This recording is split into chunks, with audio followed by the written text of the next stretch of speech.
left, turn them on. Let the warm water run to my chest and wash away the stress. I swear to my mama, she For died it, happy. the six is a term that was popularized by Drake, not invented, but popularized, has quickly become a shorthand name for the whole city of Toronto. But its origins are intricately and specifically linked to the hip-hop culture in the city. In that culture, Toronto hip-hop pioneers and practitioners were making music for the city before any catch names were attached. And back when it was a huge disadvantage to be a hip-hop artist, producer, b-boy, graffiti writer, or DJ from Toronto. So DJs do more than spin records. In a lot of ways, they are librarians in their own right. So that's why we have a lot of them on here to talk, and actually talk not with their hands as much, although there will be a bit of that. Okay, so the hope of the participants here tonight is that we're going to dig beyond them before the six and to celebrate it. And I believe we have a great panel of experts here to do that. So without further ado, I'm going to introduce them to you. DJ Mel Boogie. Yeah, you can go. Yeah, you can sit down with her. Okay, her roots are deeply embedded in college radio. She has worked at CHRY 105.5 FM, CKLN 88.1, and is currently the host of Studio B on Vibe 105, Tuesday nights at 8 p.m. Since its launch in '95, Mel Boogie has been the resident DJ for Honey Jam, an all-female talent showcase. Mel Boogie is also the winner of the Stylist Female DJ of the Year award in 2008, the Underground DJ of the Year in 2011, and the College Radio Show of the Year in 2011. Mel Boogie is also a member of the Juno Advisory Board for the rap category. Sorry. Okay. DJ X is next up here. Was the runner-up in, actually I didn't know this about you, the runner-up in the Canadian finals of the 1989 DMCs. Since then, has gone on to a career of over 3 decades of music-related experience as the host of radio shows at Flow 93.5, Kiss 92.5, and most famously for the Power Move Show, his legendary hip-hop radio show heard on CKLN 88.1 FM during the 90s. Adrian is a talented music producer, composer, and has composed music for several TV shows, most notably CBC show Drop the Beat. Adrian is also the creator of Live at the Barbecue, if any of you remember that, as showcase of Toronto's underground hip-hop scene. Okay. Socrates.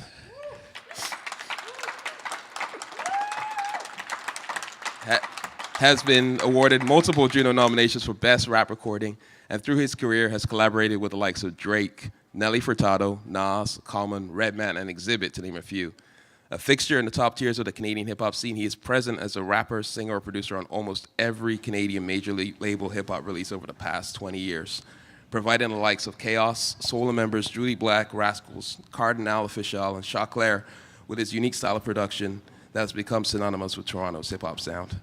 He's also recently worked with Classified, Shad, Trey Mission, Sunreal, and Obi O'Brien. Okay, and finally, last but not least, oh yeah, sorry, Socrates. And last but not least, I'd like to introduce DJ Agile.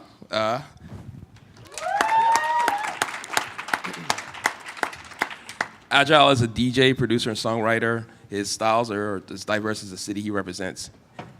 Basically, Agile's worked alongside power players like Nas, Melanie Fiona, Dwele, Cardinal Official, Method Man, Julie Black, Ivana Santilli, and Glenn Lewis, to name a few. He's won Stylist DJ Awards, 5-time Juno nominee, 5-time Much Music Video Award nominee. He's also a member of the hip-hop groups Brass Monk and Big Black Lincoln. Basically, we're going to start this with DJ Mel Boogie. The reason is that recently, just this past weekend, Mel was on a panel at Harborfront where the 25th anniversary of Michie Me's Jamaican Funk Canadian Style was celebrated. And yeah. And you were very much involved in pretty much every part of the, I know you were DJing for everyone and you moderated a panel. What can you say about Michie Me and her importance to Toronto hip-hop and Toronto hip-hop history? Well, I think that it's amazing that with the success of Drake and Cardinal and Socrates and Maestro, all these amazing men, that we have Michie Mee, who's a woman and is a pioneer, and a lot of these men credit her as being the first. And I think it's amazing that she's a woman and she's still a mentor, she's still a big sister, and I don't think that she's celebrated enough. So I was very, very proud to be a part of that celebration this past weekend. Also, as a footnote, Michie Mee was the first Canadian hip-hop artist to be signed to a major American record label. So a woman did it first. Salute, Michie Mee. And that was in 1988, so long before some of you were born. And another reason why it stands out too is because she celebrated her Jamaican heritage so proudly and without any apologies.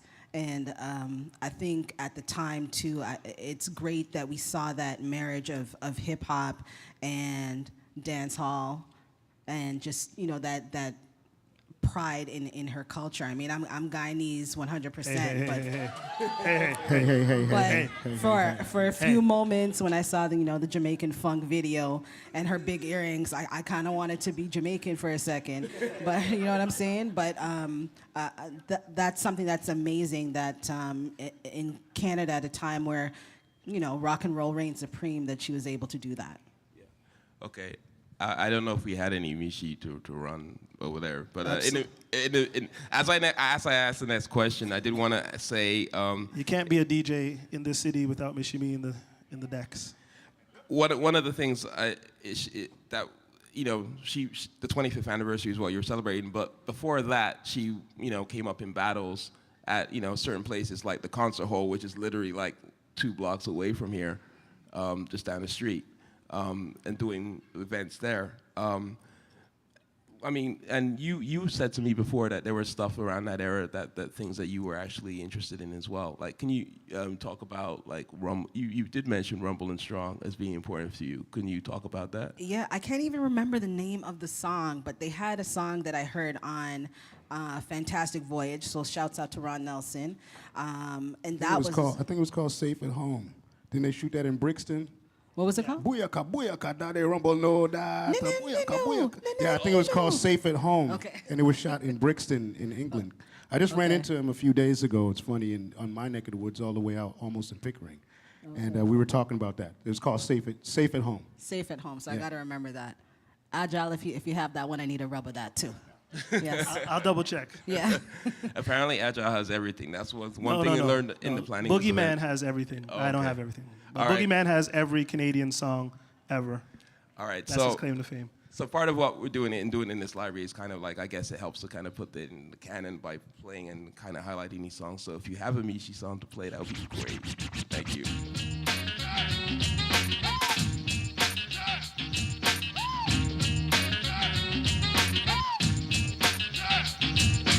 People, here I am, and here I am. People, I'm not trying to be conceited, but there's no one equal. I'm not here for dissing, just to make you listen and give you a taste of the lyrics I'll be dishing. I know you react when the bass starts pumping. I'll pack the house, you just don't let the chumps in. No suckers, no fools, no knucklehead cruiser want you. I guess the mic and now respect is due. Well, pals to excel, no need for heads to get swell. Michie Mee owns a zone where people call me Michelle. Cause the laws that's hers is the laws that's yours. I'm a rap creator and I never have flaws. Give me the laws, give me the laws, give me the laws, give me the I just wanted to say something about that record. What? It's an interesting record for a couple reasons, but one is that was kind of the first record that I saw from Canadian, like from a Canadian rapper, Michie, who actually got play on a U.S. radio station in New York. So Red Alert used to cut that record back and forth. The other interesting thing about this record is that they sampled I believe it's a Lynn Collins break, which Rob Bass and Easy Rock went on to sample and made a huge hit out of. So it just shows you the innovation that we were kind of putting into the music even back in the 80s. So it's interesting. Yeah, and we have to remember that Michie was like still like, I don't know, 17, 18 when she put that She was a record out. teenager when she did this. Yeah, so for all those things to be happening at that point in time was really significant. So, but I'm trying to keep it moving. So I mean, it's we could spend all day on Michie, I guess. But Also, you have a connection to someone else in your family who kind of contributed a little. Can you elaborate for us all? In terms, okay, here. I'll be more specific. Let me be more specific. Maestro Fresh Wes is your brother. Correct. Yeah. So, Mishi is someone who he has definitely pointed out as someone as very inspirational to him. What was it like kind of just seeing his success and just kind of like, we all kind of seen him and seen Let Your Backbone Slide, but as his sister, sorry. What was it that you were seeing that, maybe we wouldn't have seen in terms of his success? Well, seeing it from, I guess, behind the scenes as a sibling, I realize how difficult it is for Canadian artists to really make any headway in hip hop, especially at that time. We didn't have social media. Canada was just seen as, not as cool as it is today, definitely. New York was and always will be the Mecca, and at that time, I think it was just really, really difficult to break the so-called glass ceiling, and to see him get the kind of success that he got back in '89 and throughout the early '90s. It's really it's inspiring, but it's really a motivational story. You know what I mean?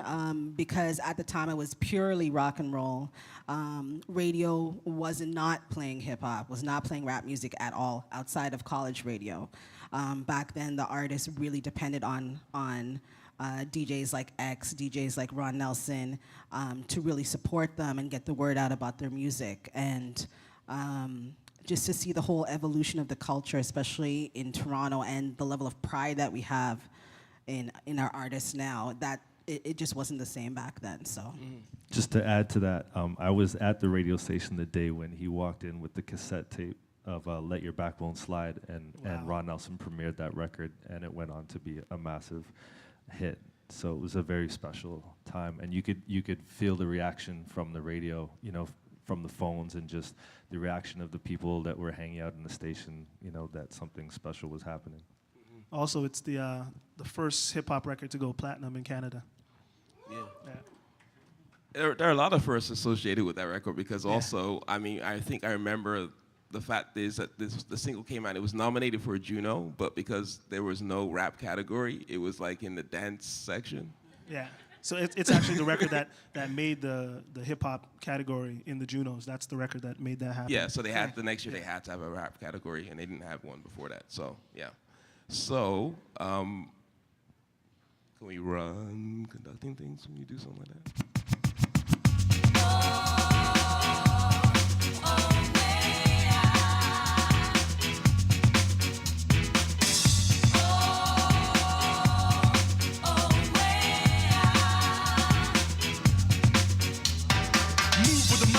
You feel high, so ascend the blend. The crescendo is nice, so nice you wanna sweat while I start to wreck. Symphony in effect was just a mic check, check. So thank you for that. Actually, I didn't mention the Michi Me record. That was actually called On This Mic, if you didn't know that. But that Maestro record was called Conducting Things, and it was from his second album, Black Tie Affair. Correct. Which did not do as well as Symphony in Effect for a number of reasons. I think, and that had nothing to do with the quality of the music on the record. The whole record was produced by K-Cut, who at the time had just produced an amazing record or with Main Source, Breaking Atoms. I remember actually the day that X actually played 3 or 4 songs from Breaking Atoms on the radio on the Power Move, and I was like, okay, this album is amazing, by the way. So props for that. But that actual Maestro record was on that album, and it was significant because community radio was the only place I actually heard that record being played, even though it was a really good record, a really good album. And I just wanted to get X's perspective on the importance of community radio in terms of Toronto hip hop at that point in time, and how important it was for the outlet, and in terms of the context of where Toronto hip hop artists could be heard. I mean, it's really all we had, back then. It was, it was kind of it was all we had. I mean, if you were making music, where else could you go and hear it? It's like she said, it was a rock and roll world out there, and the mainstream stations and the video stations weren't trying to play any hip hop. So it's like if you wanted to get played, you had to go to the college stations, CIUT, CKLN, CHRY, and that was the only place you could get played. So, I mean, that's the basic significance of it. And yeah, I mean, it's just so crazy that that's all you had. And when you kind of make do with what you have, interesting things happen if you're creative with it. And that's basically what happened with community radio and the role it played with the wave that was happening of hip hop that went on to become the major industry that it is today. Yeah, I mean, it was crazy. Well, let me chime in on that too. I'll add to that because coming up in elementary school and in junior high was golden for us. We don't have that anymore. So Saturday we'd start with X on the Power Move show. Yep. And then we'd have a couple of, maybe about an hour to kill. And then we got lucky enough to have Mastermind did his 2 hours, and that, I guess, was one of the first commercial radio, but it was a mix show, hip hop show. Yep. We got 2 hours of that. And then you wait till about 10:30, and then you get the Master Plan show. 8 o'clock. I see 8 John o'clock. Ronti in the 8 audience to here. 10:30, I think my he should bad. be acknowledged over here. But John I would Ronti sit there hosted it. literally with my tape, with my cassette tape, on pause, just waiting to record all the new music that was coming out. We don't have that today. So even though college radio might be looked at like that's all we had, but the truth is, to me, it was better then. And I wish we had those days back included with what we have going now, because then there would be not only a lot more exposure, but just a lot more interest. You'd get to see a lot more of what's happening rather than just, the cream of the crop. It was better then, I feel, than it is now. So we just hope that, eventually we get more opportunities. CHRY is still there, and, the stations are still there. The college radio stations are still there, but everybody's kind of going to the pop cycle in the new era with the new kids coming up. Yeah. One thing I just want to add to that is that now we live in an on-demand world. So basically how things work now is that you listen to or watch or consume things when you want to. Back in the day, you followed what was happening. So if a radio show was on and that was the only place you could get hip-hop, you were parked in front of the radio for 4 hours listening to it. Nowadays, you don't have to do that. You can download it and listen to it 2 months from now. And so again, we live in an on-demand, what I would call an on-demand world. It was the complete opposite of that back in the day. And it was very significant for you to have to sit there and wait for that track to come on. Yeah. So if the DJs were playing stuff, for an hour or whatever, doing a set of music, and you were waiting for the host to come on and play something brand new because you knew that was what was gonna happen, you would sit there and wait. And you would probably record it, and you kind of built your day or your life around this music because it was so significant and cultural and important to what was going to be the future, basically. Yeah, most definitely. And to build off of what Sox was saying, the timing of all of these things were important. And your shows had that 1 to 4 time slot that a lot of people were kind of, definitely sitting by the radio for. And there were a number of other things I remember off the show. There was also, there were outlets not only for the vinyl, but just like, things like Eat the Beat, where you had people freestyling, and actually MCs came out of that and actually ended up recording songs and stuff. And actually, so, I mean, there were outlets for people, and they had a captive, curated audience, so that people who were, so that had an impact.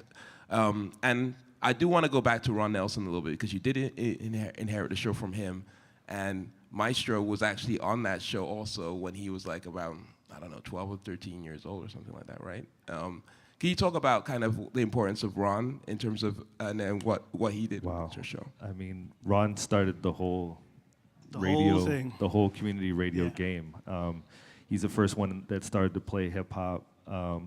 He's the first one that started to bring artists from the States up to perform for us. So he started all of these things, and he basically brought that to the youth of the city. And you know, hip hop being what it is today and where it was kind of going and stuff like that, he was at the very beginning of kind of riding that wave, and you know, teaching us about the music and the culture. The other thing is, the crazy thing about hip hop is it's not even just about the music. I mean, there's so much culture that goes along with it. So, you know, there's dancing, there's issues. I mean, there's community issues, social issues, and stuff like that that were built into the music, and that was all a part of it as well. So. Yeah, and Ron did record a song actually about the violence did. and things that were going on in the community. I mean, he's also how I got my start. I was a young, eager DJ, and you know, I wanted to get on, and I kept telling Ron Nelson how dope I was, and he should put me on. And he's like, "You got to wait your turn." I'm like, "What I got to do in the meanwhile?" So, you know, I put up flyers for him. I put up posters. Took him on. He took me on runs, and finally one day he's like, "Okay, give me a 15-minute demo." And so I gave him the 15-minute demo. He's like, "It's pretty good." I'm like, "I've been telling you I'm nice. Put me on."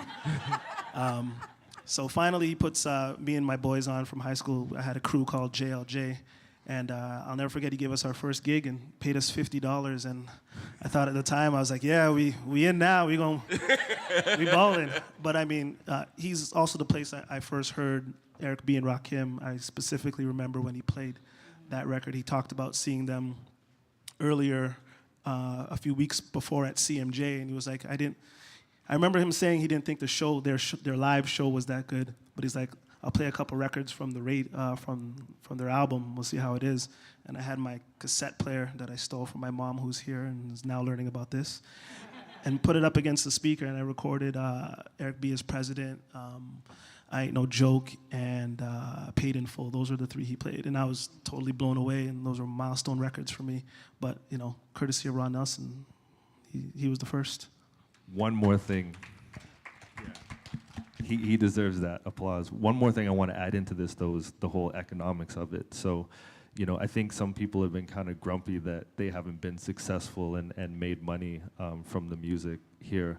And the one thing I want to say about Ron Nelson is that he's one of the first people that I ever saw take his own money out of the bank and actually invest it and, you know, throw parties. You know, he would take $10,000 and pay an artist to come up here and do a show, and sometimes he'd lose half of it, you know what I mean? So he actually had the balls to, you know, take that money out and invest it and do the shows and stuff like that, which is, you know, something that I think people have lacked here, and it's one of the things that's held a lot of people back, is just them investing in themselves. All right, I think we're ready to play something else. X, you did actually contribute. Well, not only were you playing, you know, artists, you actually were producing some stuff here and there as well when you had the time, when you weren't curating and listening to all the hip hop that you had to play on the show. So I wanted to acknowledge Rap Essentials, the track called Sunlight by YOK that you produced.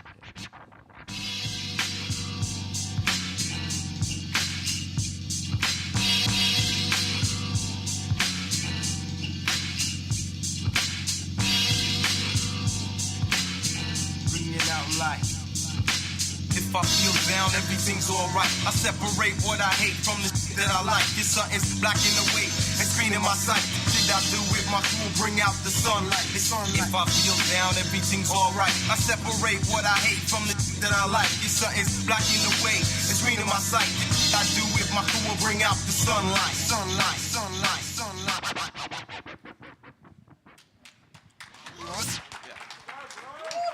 Yeah, we had to represent Scarborough. Okay. So yeah, sorry. Go on. You know what? I probably shouldn't even say this, but I'm gonna go ahead and say it anyways. So we did this song, great song. We loved it. Blah blah blah. And then we were shooting a video for it. And we were Scarborough shooting. Bluffs, right? It was Yeah. Scarborough Bluffs. I saw Yeah. that. So in the song, he's like, "The shit that I do brings out the sunlight." So we actually put a pile of shit in the video.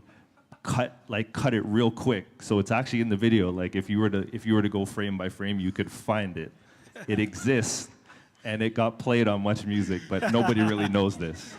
Nice. Here, I'm just a- sorry. I I'm speechless apologize. right now, I actually. dropped the disclaimer Behind the before I music. told you that. It's kind of silly, but it's the truth. I was listening to it today because Dell told me that I should have it ready to play. Is that the snare from that song I think it's from? It might be from Nas. Yeah, it sounds like it's. There you go. Yeah, okay. I thought it was. Okay. Thank you for that. Sorry. See what happens Insight, when music insight. nerds Producer get talk. together? Sorry, I heard something and I was like, I just had to confirm. All right, so that track was from Rap Essentials, which came out in I think 1996. 1996. Actually. Yeah. So the thing about that is that at that time, you know, we were seeing the emergence. I mean, I don't want to overlook Ghetto Concept, groups like that who came out around 93, 94. I didn't even mention Dream Warriors, but you know, just saying Dream Warriors. Yeah, they're the highest selling group ever. And actually they were really significant because in terms of being an internationally successful group, in a lot of ways they in terms of like Mishi and Maestro, who were kind of got some feedback and love in the U.S. Dream Warriors kind of went further than that and went to Well, the they UK. were and they were around. huge Yeah. in the UK. They sold 800,000 records in for the sure. UK. That's amazing. Yeah. So and there's all kinds of stuff that we could get into. But at that time, there were groups and there were crews in the city that were now kind of, you know, forming. And, you know, FOS and The Circle were one of those crews. Socrates here at the end was a member of that crew. And not only that, it kind of came out of, I guess we talked about community radio, but also I think in terms of those groups, and there was, I guess, some interest. I don't want to say interest, but there was, I guess, links to community groups and things that like. Let's just talk about say Fresh Arts. Yeah, We just say Fresh Fresh Arts, Arts. yeah. Yeah, yeah. I'm trying to find a nice way to say it, but let's get to the point. Like straight to the point. It was a group called Fresh Arts, which was funded by was part of a program called the Joy Program, which stood for Jobs Ontario Youth, and was funded by the NDP government at a provincial level throughout the 90s. So we got to thank Bob Ray a little bit for what we got out of that, because it was to help. No, but it's real. It's good. It's good to clap about that, because it helped visible minorities, which that has changed today. You know, the numbers have changed, but basically it was for Black and Native and anybody else who want to be a part of the program. So Fresh Arts helped me, Cardinal, Julie Black, Shaw Claire became an offspring of that. You know, Baby Blue Sound Crew, and everybody else. The list goes on, but it was great because it helped young kids study the commerce of an art as a teenager, you know, in high school summers. And eventually a lot of us went on to become what we were studying. But we got paid to do it because we studied the commerce of the art. So even Little X, Director X, came out of our camp. And yeah, that's college radio, yes, and Motion from CIUT Master Plan was the leader of the musical section of Fresh Arts. So you can see how it's all connected. And I think that's probably the most important thing about the question you asked about Fresh Arts. And now I guess what you would call the remix project that happens. Yeah, that's kind of like the evolution. The evolution of it. Shout out to Gavin starting all that off. But it shows the strength of connectivity, and not just rappers getting together, but people who are experienced in different lines of work in the business of art. So that program helped you out a lot, to the point where you had a single out, and you know, you were still in high school at the time. Yep. You had a judo nomination when you were still in high school, right? Yes. That was great. And yeah, and then shortly after that, you got signed to Def Jam for a couple of years after. I'm trying to move. Well, along. yeah, there's an order. There's an order. There were a to- lot of singles that came out, but you get signed to Def Jam when you're still pretty much a teenager, right? Well, yeah, that came after Warner Brothers. Warner Brothers yes. was the first one. Yes. In LA. And then, yeah, we dropped an album independently after that because it didn't work out with Warner. And then we moved on to Def Jam, which was a great opportunity. made a great friend out of Redman, Method Man, the whole cast. Didn't work out with Def Jam, not their fault, but then we put another album out. So, you know, and it kept moving and moving. I moved to Universal Canada and did a lot of work with Nelly Furtado, and during those years helped to bring, I guess the topic of this discussion is we're trying to draw a wall between where T.O. is now, what we call a 6, and what we used to call the T-Dot, or, you know what I mean? And that line happened at that point when I introduced a young Drizzy to 40, who I know as Noah Shabib, who was an intern at Me and Gadget Studio at the time. So connectivity. It just kept, you know, we connect the dots here, connect the dots there. And one person we need to mention throughout that whole chain, guys like DJ X, you know, guys like John Bronsky, guys like Gadget, who is still in the game, mixing all of Drake's records. Yeah, I saw his name on the Rihanna Work song too. Yeah, he Like, just mixed that. Yeah, You know, so he's still there, and he's the one that didn't necessarily put me on from the jump, but when that connection came, everything started to blow again, and we got Father Time done and gave that to X, and X burnt that on Great the radio. record. Burnt it. And that pushed us into New York and pushed us into the UK, and all of a sudden I'm signed in LA. So connectivity is the most important thing I wanted to mention today to everybody who's listening. Is one thing I find is an issue is there's less connectivity. Everybody wants to rap. Okay, that's fine, but where are the people showing their faces that want to not only DJ, but, you know, be a part of the business and you know, connect at a higher level and become a real team where everybody's playing a different position? I'm not seeing a lot of that, and maybe because the internet has everybody believing you can do it by yourself. And a lot of people can.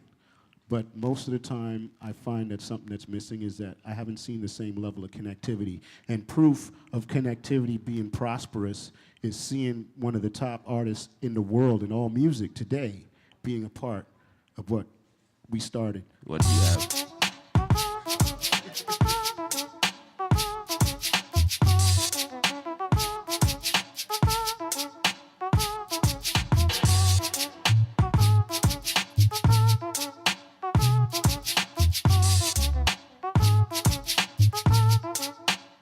Yo, I'm used to cold to the right, hot to the left. Turn them on, let the warm water run to my chest and wash away the stress. I swear to my mama, she died happy woman of my very last breath. I'm looking back, reminiscing how many have left us. OGs who used to squeeze with the best touch. Hold they chrome and hold they own. It's messed up. Now nigga living through his ancestors. Socrates 23, turning like 45 in the year. I'm craving for the days when the mountain to clear. You know, living, I might sacrifice my life, but I won't give in until those folks is spinning and my homies chilling, and he dealing with no less than $500,000 in a crib on some acres and has his children.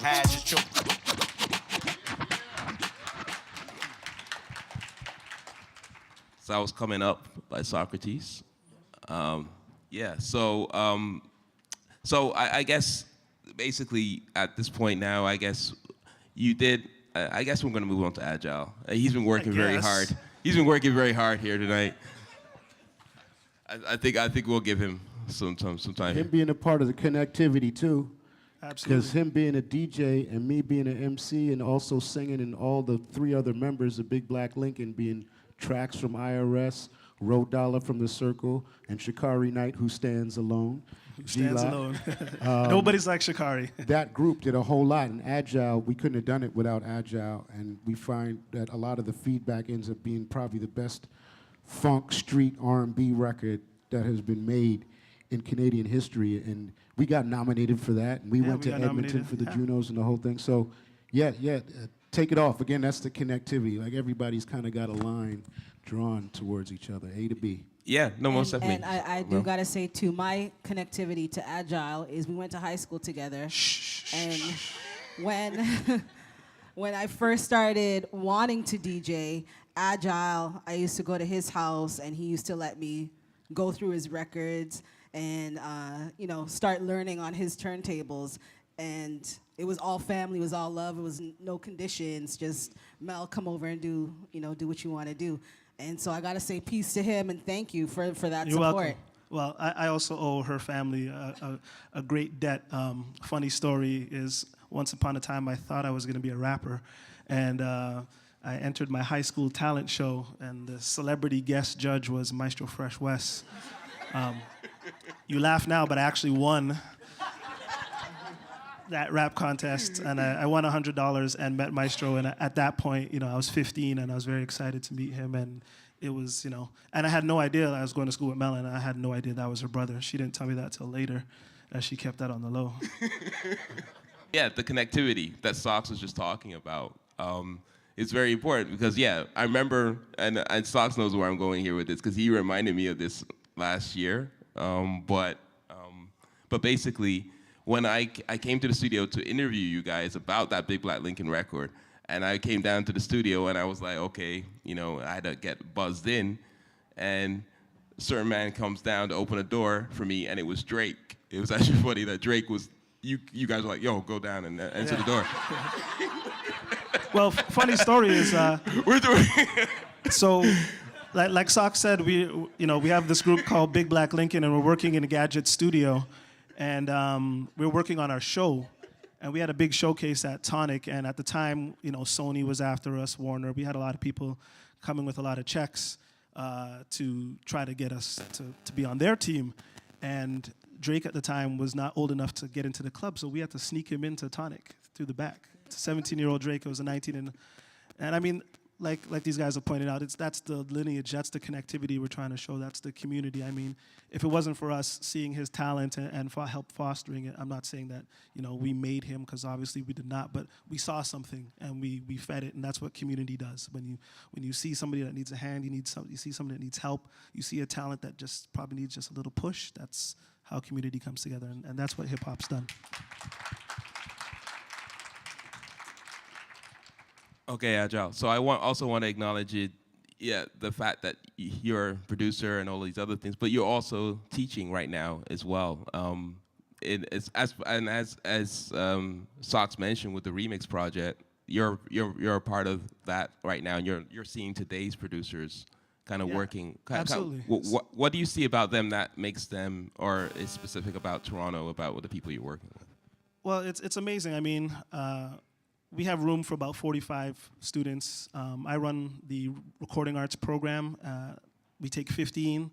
Brian Brock runs creative arts. He takes 15. And Giancarlo Falcione runs the art of business, which is the business behind the arts, so management, event planning, and so forth. He runs the business program, and he takes 15. So, I mean, it's very competitive. We try to target the at-risk youth in the city. That's our highest priority, but not our only priority. And it's a great way to be engaged in the community. I mean, for my program alone, I do about 300 interviews every cycle. So there's about 300 people that want 15 spots. So it's super competitive. And the good thing is, we get to see all the talent that's in the city, because, a lot of youth want to be a part of the Remix Project. So for the producers like Franz, who's, he's a double threat producer, engineer, it's amazing to see how advanced they are at their age compared to where we were. And part of that is technology, part of that's the tools, and then part of that is the community of sharing. Peers teaching peers, which is underestimated and under-championed skill set and tool. I mean, the amount of stuff these guys learn from each other, and I'm sometimes sitting as a little fly on the wall and like, shoot, I didn't even know that. You know what I mean? I'm adding it to my tool belt, right? I think that's part of the success of the Remix Project, like with our producers. We've had Wonder Girl, she's on the cover of, is it Elle this month? Canada Elle? Yeah. So, I mean, she's producing for Drake and Jay-Z and Travis Scott and Kendrick Lamar, and who am I missing? She's multi-platinum, and she can't buy alcohol in the States. You know what I mean? And she's a graduate of the Remix Project, and we're very proud of her. Birds don't fly around, they don't fly around my block. It's too cold in the air. Love don't come around, it don't come around my block. There's no love anywhere. Seasons change, but hope remains inside a wishful life.